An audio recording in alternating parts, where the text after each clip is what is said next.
अस्सलाम वालेकुम दोस्तों, उम्मीद है कि आप लोग ठीक हैं, खैरियत से हैं। दोस्तों, इससे पहले कि हम शुरू करें, एक दफ़ा जस्ट रिमाइंड यू कि जिन लोगों ने चैनल सब्सक्राइब नहीं किया, प्लीज़ सब्सक्राइब कर लें। बेल आइकन जो है वो क्लिक कर दें और बाद में जब देख लें तो वीडियो को मुख्तलिफ व्हाट्सएप ग्रुपों में और अपने अपने सोशल मीडिया प्लेटफॉर्म पर ज़रूर शेयर कर दें। बहुत हेल्प आउट होती है, दूसरे दोस्त भी इससे जुड़ जाते हैं और ज़्यादा से ज़्यादा लोग वीडियो को देखते हैं। चीफ जस्टिस ने जो समाअत की, इस पर तो बाद में बात करते हैं, लेकिन इससे पहले जो हुआ रात को, जो कोशिशें हुई, इनको डिस्कस कर लेते हैं जी। चीफ जस्टिस साहब जो हैं वो हर मुहाज पर हर मुमकिन कोशिश कर रहे हैं कि हुकूमत के खिलाफ कोई ना कोई ऑर्डर जरूर पास किया जाए। इस मकसद के लिए साथी जजेस के इख्तिलाफात दूर करने की कोशिश की जा रही है। यानी चीफ जस्टिस साहब जो हैं वो ये कोशिश कर रहे हैं कि किसी तरह से सारे के सारे मेरे साथ खड़े हो जाए। चीफ जस्टिस ने कल रात को साथी जजेस को जब अपने घर पर डिनर पर बुलाया, इस डिनर में काजी फायज ईसा के अलावा तमाम जजेस ने शिरकत की। चीफ जस्टिस ने तमाम जजेस से इख्तिलाफात खत्म करने की दरखास्त की, बल्कि यूं कह लीजिए कि कोशिश की गई कि हुकूमत के खिलाफ इमरान खान और मेरा साथ दें। इस डिनर पर जो अज़ाइम पूरे करना चाहते थे वो हुए नहीं। इस डिनर में काजी फायज ईसा साहब जो सीनियर तरीन जज हैं, आइंदा के चीफ जस्टिस हैं, जिन्होंने शिरकत नहीं की। मेरे ख्याल में काजी साहब को शिरकत करनी भी नहीं चाहिए थी, क्योंकि काजी साहब के साथ जो चीफ जस्टिस साहब कर रहे हैं वो मेरे ख्याल में सबके सामने है। इनके खिलाफ कार्रवाइयां हो रही हैं। चीफ जस्टिस ने इनके खिलाफ जो हुकूमत ने अपील वापस लेने की दरखास्त की थी, उस पर उन्होंने बजाय के फैसला, हालांकि उनको खुश होना चाहिए था जी।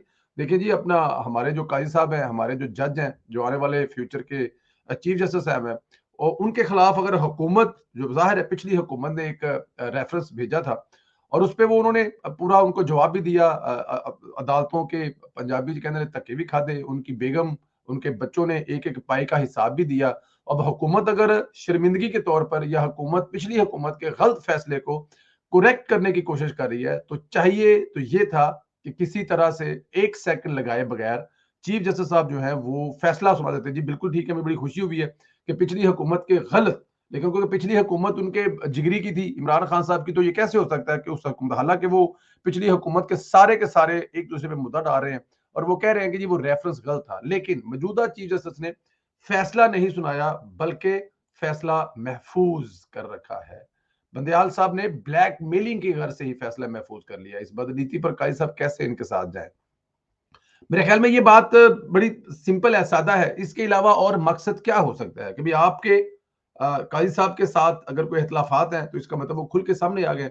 अगर काजी साहब से आपको कुछ तकलीफ है तो वो तो अब मेरा मतलब है कि पीछे कुछ रह ही नहीं गया। लेकिन इसके बावजूद अगर काजी साहब वहां जाते तो मेरे ख्याल में मुनासिब अमल नहीं था। लेकिन चले, काजी साहब का अपना फैसला है, हम उसको कम अज कम कदर की निगाह से देखते हैं जी। चीफ जस्टिस साहब ने जो आज समाअत की, वो समाअत तो काफी लंबी चौड़ी है, लेकिन मैं दो चार उसमें से मोटी मोटी बातें करता हूँ जो जो हमारे मतलब के क्या कहते हैं कि यूट्यूबरों को आपको बतानी भी चाहिए। खास तौर पर इस वक्त जो चीफ जस्टिस साहब ने, उन्होंने बड़ा चुभता हुआ रिमार्क्स दिया, कहा कि सियासत ने अदालती कार्रवाई को आलूदा कर दिया है। सियासी लोग इंसाफ नहीं, मनपसंद के फैसले चाहते हैं। मुझे ऐसा लगा कि ये इमरान खान का अभी नाम ले देगा, अभी ले देगा, क्योंकि देखें इस वक्त अगर देखा जाए तो मनपसंद के फैसले कौन लेना चाहता है? इमरान खान लेना चाहता है ना। अगर देखा जाए, हुकूमत तो मनपसंद के फैसले ले, बोल कर रही है आइन के मुताबिक जो फैसला है वो दे दे। मतलब फर्ज किया कि हुकूमत इस वक्त अपील कर रही है, रिक्वेस्ट कर रही है, दरखास्त कर रही है, तरला कर रही है, मिंट कर रही है कि फुल कोर्ट बना दे। अब फुल कोर्ट कहां से मतलब आइन के मुताबिक नहीं है। अगर पूरे मुल्क की तमाम बड़ी पार्टियां, 12-14 पार्टियां, ये आपसे रिक्वेस्ट कर रही है कि सर फुल कोर्ट बना दें, तो ये मनपसंद का फैसला नहीं है। और साथ में ये कह रहे हैं कि फुल कोर्ट जो भी फैसला करेगा वो हमें कबूल है। फर्ज किया कि चीफ जस्टिस साहब फुल कोर्ट बुला लेते हैं और वो कहते हैं जी कि इलेक्शन करवा दें, हुकूमत को मानना पड़ेगा। अगर फिर हुकूमत नहीं मानेगी तो फिर चीफ जस्टिस साहब कह सकते हैं कि ये मनपसंद के फैसले चाहते हैं, सियासतदानों ने आलूदा कर दिया है। लेकिन यहां पर मनपसंद के फैसले कौन चाहता है? कल अपनी जो लिबर्टी से घूमते घुमाते लाहौर में जो खजल खराब होते रहे इमरान खान साहब, वहां पे क्या तकरीर करते रहे कि अगर इन्होंने 14 मई से पहले असेंबलियां नहीं तोड़ी तो चीफ जस्टिस से कहूंगा कि 14 मई को इलेक्शन कराएं। तो यहाँ पे जरा मुझे ये बताएं कि मनपसंद के फैसले कौन चाहता है? हुकूमत नहीं चाहती, सियासतदान नहीं चाहते। सियासत के नाम पर एक वारदातिया है इमरान खान, वो चाहता है। और एक बात और बता दूं, वो किससे चाहता है? وہ سپریم کورٹ سے نہیں چاہتا, وہ اپنے جگری یار بندیال سے چاہتا ہے کہ ہمارے حق میں فیصلہ کر دے. تو بندیال صاحب کو سوچنا چاہیے ریمارکس دینے سے پہلے. سیاستدانوں نے آلودہ نہیں کیا, آپ کے یار متر نے یہ سارا کچھ کیا ہے, اور وہ من پسند کے فیصلے چاہیے. حکومت جو اس وقت میں ہے, 12 جو سیاسی جماعتیں, وہ تو کہہ رہے ہیں کہ جی آئین کے مطابق فیصلے کریں. ایک بات شاید اور وہ بھول گئے بندیال صاحب, یہ صرف انہوں نے سیاستدانوں کا نام لیا, لیکن وہ یہاں پر ہی ایک بات اور کہنا بھول گیا کہ بچے, فیملی, ساس, بیوی, خالہ, چاچی, نانی, تائی, یہ بھی اپنے من پسند کے فیصلے چاہتے ہیں بھائی جان. یہ تو آپ بتانا ہی بھول گئے ہیں. آپ نے سیاستدانوں کا نام لے دیا, ہم نے مان لیا عمران خان صاحب کے بارے میں کہہ رہے ہیں, لیکن یہاں پہ آپ اس پورے ٹبر کا بھول گئے بتانا کہ یہاں پورے کا پورا ٹبر, بلکہ کہتے ہیں میرا پورے کا پورا ٹبر جو ہے, اس سے پہلے ساکمسار کے پورے کا پورا ٹبر, اس سے پہلے کھوسے کا پورے کا ٹبر, یہ جو سیاستدانوں کے ساتھ ساتھ جن دیکھیں بڑی غلط روایت جا رہی ہے. یہ ساکم نثار سے شروع ہوئی ہے, کھوسا سے ہوتے ہوئی آج بندیال تک ہے, کہ اب بچے ملک کی سب سے بڑی سپریم کورٹ عدالت, اس کے فیصلوں پر اثر انداز ہوں گے اور وہ اپنی من پسند فیصلے چاہیں گے, اور سپریم کورٹ کے چیف جسٹس اس بات کا اعتراف کر رہے ہیں. میرے خیال میں اس سے بڑی اور ناکامی کیا ہو سکتی ہے. یہ بس اب اس پہ کیا کہا جا سکتا ہے. چیف جسٹس عمر بطیال نے کہا کسی بھی جج کے خلاف ریفرنس آنے کی کوئی قانونی حیثیت نہیں ہے جب تک ریفرنس سماعت کے لیے مقرر نہ ہو. وہ کہہ رہے ہیں کہ جسٹس نقوی کے خلاف یا ان کے خلاف اگر کوئی ریفرنس آیا تو کوئی اہمیت نہیں, جب تک ریفرنس سماعت کے لیے مقرر نہ ہو جائیں گے وہ رتے کی ٹوکری میں جائیں گے. جی بالکل ٹھیک ہے, اب لگ جائے گا پتا. یعنی اپنے ججز کا بھرپور دفاع کر دیا, ایک بار پھر حکومت کو پیغام دیا کہ وہ مظاہر نقوی کے ساتھ کھڑے ہیں, انہیں ریفرنس سے کوئی فرق نہیں پڑتا. پاکستان کی فل بار کورٹ بنانے, جسٹس نقوی کو بینچ سے الگ کرنے کی صدا بھی مسترد کر دی ہے. چیف جسٹس نے کہا کہ ہمارے پاس 15 ججز ہیں, بینچ میں جو بیٹھے ہیں وہ سپریم کورٹ کے معزز ججز ہیں. یعنی ایک بار پھر جو ہے نا یہ فل کورٹ جو ہے نا اس سے جا رہی ہے اور وہ نہیں آ رہے. کیس کی سماعت جو ہے وہ 8 مئی تک فارغ کر دی ہے, یعنی کہ اگلے سوموار تک کیس جو ہے وہ کھڑے لائن کر دی ہے. اچھا جی, ایک اور اہم کام ہونے جا رہا ہے, توہین پارلیمنٹ. یہ توہین عدالت بھی ہوتا تھا, توہین فوج بھی ہوتا تھا, توہین بہت کچھ ہوتا تھا, لیکن پہلی دفعہ جو ایک کام ہو رہا ہے وہ ہو رہا ہے توہین پارلیمنٹ پر قانون سازی کے لیے کام شروع ہو چکا ہے. قائمہ کمیٹی کا اجلاس آج طلب کر لیا گیا ہے. قومی اسمبلی کی قائمہ کمیٹی قواعد بضوابط استحقاق کا اجلاس آج کمیٹی کے چیئرمین رانا قاسم نون کی صدارت میں ہوگا. اجلاس میں قائمہ کمیٹی توہین پارلیمنٹ سے متعلق مسودہ پر غور کرے گی. یعنی قائمہ کمیٹی سے توہین پارلیمنٹ کا مسودہ تیار ہوگا, جس میں ججوں کو بھی رگڑے میں لایا جائے گا اور حکومت کی طرف سے بندیال گروپ کو سخت ایکشن بھی دیا جائے گا. سر یہ ہونے جا رہا ہے اور میرے خیال میں ہونا چاہیے. عزت سب کی سانجھی ہوتی ہے, یہ نہیں کہ صرف ججوں کی عزت ہے, 2-2 کے وکیل ہوتے ہیں اور وہ بعد میں جا کے من پسند لوگوں کو فیسیلیٹیٹ کرنے کے لیے, ان کو آگے سہولت دینے کے لیے ان کو جج بنا دیا جاتا ہے. تو ان کی کیا توہین ہونی ہے. ان کی وہ آڈیو اور ویڈیو سامنے آ جائے تو لگ پتا جائے حکومت یہاں پہ نرم ہاتھ رکھ رہی ہے. چاہیے تو صحیح ایک بابے کی وہ جو وائرل ہے نا, ان کو مطلب اوپن کر دیا جائے تاکہ پتہ لگے کہ توہین عدالت یا توہین پارلیمنٹ ہے کیا. لیکن چلے کوئی نہیں. اچھا جی, عمران خان جب سے اقتدار سے نکلا ہے اس وقت پی ڈی ایم کے خلاف سب سے بڑا مقدمہ یہی بنایا کہ یہ اپوزیشن میں ہو کر امریکی سفیروں سے ملتے ہیں. کیسے اپوزیشن میں رہ کر غیر ملکی سفیروں سے ملتے ہیں, یہ میرے خلاف سازش کار ہے. اب جب سے عمران خان اقتدار سے نکلا ہے روز غیر ملکی سفیروں سے ملاقاتیں کرتا ہے. امریکی سفیر ان کے گھر جاتا ہے. فواد چودھری خصوصی منورنجن کرتا ہے. امریکہ میں اپنے تعلقات بہتری کے لیے لابنگ کی جاتی ہے.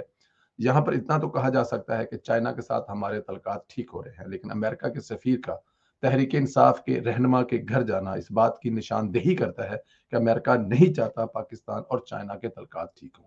اب کدھر گیا وہ سائفر کا کاغذ جس کو لہرا لہرا کر پاکستان کی عوام کو بیوقوف بنایا تھا. میں لفظ پاکستان کی جو عوام ہے نا وہ میں اس پہ معافی چاہتا ہوں. یوتھیوں کو لہرا لہرا کر پاکستانی عوام کو پتا تھا یہاں پر پاکستانی عوام نہیں یوتھیے. آپ دیکھیں کس قسم کی قوم تیار کی ہے کہ ایک ایک چیز سے وہ پلٹا جا رہا ہے. کل تک اس امریکہ کو کل میں بلکہ ایک گلے تیتر کا ٹویٹ دیکھ رہا تھا کہ سمجھ سے باہر ہے کہ کل تک کہہ رہے تھے کہ امریکہ کے خلاف ہے اور آج کہہ رہے ہیں میں کسی کے خلاف نہیں, ہمیں جو سمجھ نہیں آتی. بٹ اینی ہاؤ بیوقوف یوتھیوں کو بنایا تھا. اچھا جی, مجھے نا اس پہ وہ باجوہ صاحب کی نا وہ بریفنگ یاد آ گئی ہے جس میں انہوں نے کہا تھا کہ ہم 4 جنرل پی ٹی آئی پر قربان ہوئے ہیں. بڑا دکھ یہ ہے کہ فوج کی ساکھ کو ناقابل تلافی نقصان پہنچا ہے. ہم نے دیکھا सी पैक आ चुका है, मैशियत मजबूत है। तारीख में पहली बार पाकिस्तान इतना स्ट्रॉन्ग था कि डॉलर भी कॉन्शियस था। हमने इमरान खान के लिए तमाम रास्ते क्लियर किए। इसने हमें यकीन दिलाया कि मैशियत इससे भी ज्यादा बेहतर होगी, क्योंकि हमारे पास 200 माशी बंदों की टीम है। ये इमरान खान साहब के बारे में बता रहे हैं, बाजवा साहब ये पहले की है, उस वक्त अभी हुकूमत में थे, सहाफियों को दी थी। लेकिन आईके को लाने के बाद हमें चंद महीनों में ही एहसास हो गया था कि हम बहुत बड़ी गलती कर बैठे हैं। चूंकि हम इसका हिस्सा थे, इसलिए हमने आखिरी दम तक आईके को बेहतर करने के लिए मुल्कों से तलकात बेहतर करने की कोशिश की। न चल सका, क्योंकि ये सिर्फ बातें कर सकता था, अमलन इसके पास कुछ नहीं था। मजीद तबाही से बचने के लिए हमने न्यूट्रल होना ही बेहतर समझा। अब हमें गेट नंबर 4 को मुकम्मल तौर पर हर किस्म के सियासतदानों के लिए बंद कर देना चाहिए, इसी में भलाई है। ये वो बात है मेरे ख्याल में जो कि दुख और तकलीफ वाली है। किसी का कुछ नहीं गया। बाजवा साहब एक बहुत बड़े घर में, जो उनके घर के बाहर से नाला गुजरता था, वहां पे सीमेंट की स्लेटें डालकर बहुत खूबसूरत फूल लगा दिए गए, ताकि घर के जो 4 चांद है उनको कोई मतलब वो ना हो। लेकिन पाकिस्तान के पूरे का पूरा जो नाला बनाकर आप बाहर जाके बैठ गए, ये मुनासिब नहीं है। और इस वक्त भी देखें कि इस वक्त चाइना के साथ पाकिस्तान के तल्कात बेहतर हो रहे हैं, और हमें नजर आ रहा है कि अमरीकी जो हैं वो कभी भी नहीं चाहते कि चाइना के साथ हमारे तल्कात बेहतर हों। कभी वो फवाद चौधरी को मिलते हैं, कभी वो इमरान खान को मिलते हैं, और फिर अमेरिका में इस वक्त जो शहबाज गिल साहब गए हुए हैं, वहां पर जो तबाहियां वो ला रहे हैं, और फिर अमेरिका में पाकिस्तान के खिलाफ इमरान खान की लॉबीज जो सरगर्म है, वो हर रोज एक बयान आपके सामने आ रहा है। तो साबित ये होता है कि पाकिस्तान के खिलाफ अमेरिका के साथ उस वक्त की अपोजिशन नहीं थी, बल्कि इमरान खान कल भी था, आज भी था। मकसद एक ही है, अमेरिका का भी और इमरान खान का, पाकिस्तान की तबाही। परवेज लाई साहब के बारे में अपडेट करता चलो। परवेज लाई मसूद तो 2 दिन चूहे की तरह छुपे रहे, अब न जाने कहां से आ गए। अचानक आज बाहर निकले, लाहौर हाई कोर्ट से जमानत लेने पहुंच गए। यानी इतना यकीन लाहौर हाई कोर्ट से अब जमानत मिल जाएगी, तब पहुंचे, गिरफ्तारी का डर नहीं है। क्योंकि 2 दिन तो जाहिर है वो छुपे रहे, वो आपके सामने था, लेकिन अब उनको पता लगा जब जज साहब के साथ, तो वो अपने लगाए हुए हैं, उसमें कौन सी बड़ी बात है। पहले वो मतलब इनके मुलाजम होते थे, जब वो वकील होते थे, और फिर उनको जज वज लगवा दिया, और अब वो मतलब कि जो कहेंगे चौधरी साहब, और चौधरी साहब कोई गल नहीं, घर ही आ जाऊंगा मैं। याद है ना वो मुजाहिर नकवी की, चौधरी साहब कोई गल नहीं, तो अपना घर जो मतलब ओ हो जदों जदों ओ मैं बगैर फोटो, याद है ना वो आपको। तो अब किस बात का डर है, किस बात का खौफ। और आपको पता है उनका जो टीपू सुल्तान है, वो तो यूरोप में कहीं छुप के बैठा हुआ, बाप जो है वो खजल खराब हो रहा है। गंदी औलाद सुख न स्वाद। अपना ख्याल रखें, चैनल को सब्सक्राइब करना मत भूलें।